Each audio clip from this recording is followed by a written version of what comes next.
Assalamu alaikum, je suis la petite nouvelle qui rejoint la sympathique équipe Douma pour elle by Hijab and the City. Et j'ai pour mission de vous parler mode et tendance pour nous les femmes musulmanes. Je vois certaines personnes déjà lever les yeux au ciel en pensant « mode, islam, c'est pas un peu contradictoire tout ça ?» Je vous rejoins sur le fait que l'islamité ne doit pas s'adapter à la mode, mais bien la mode qui doit s'adapter à nos valeurs, à notre religion. Aujourd'hui, on utilise le mot mode, fashion, en pensant aux jeunes gens, aux coupes de cheveux, aux gels savants, aux tenues excentriques, ultra moulées.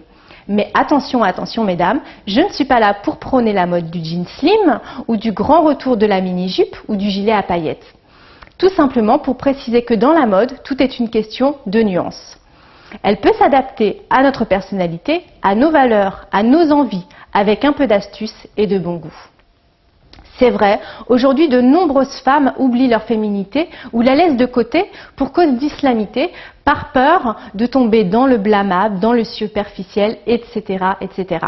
C'est important pour nous, femmes musulmanes, de connaître nos limites et ce qui nous est autorisé. La féminité ne doit pas être occultée, l'important pour chacune est de plaire à notre Créateur et à nous-mêmes. Comment, me diriez-vous? Eh bien, tout simplement en alliant tenue et comportement. En effet, l'islam ne nous impose pas une tenue vestimentaire pour nous brimer, mais justement pour nous apporter respect et dignité en tant que femmes.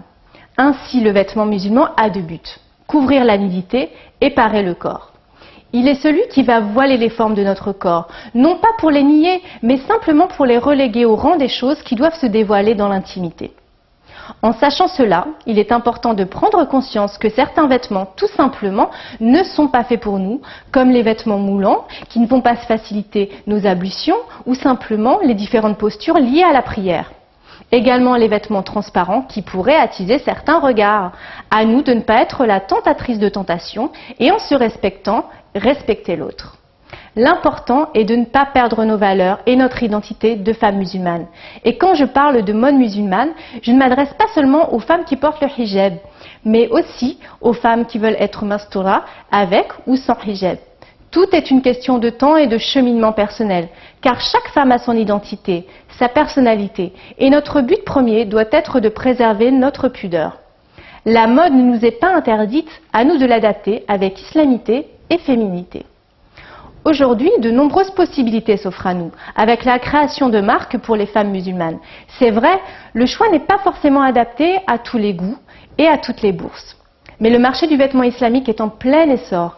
Et entre nous, ras-le-bol des superpositions sous-pulls, tuniques, pantalons, jupes. Nous voulons du confortable et de belles pièces, sans chichi, mais réfléchi.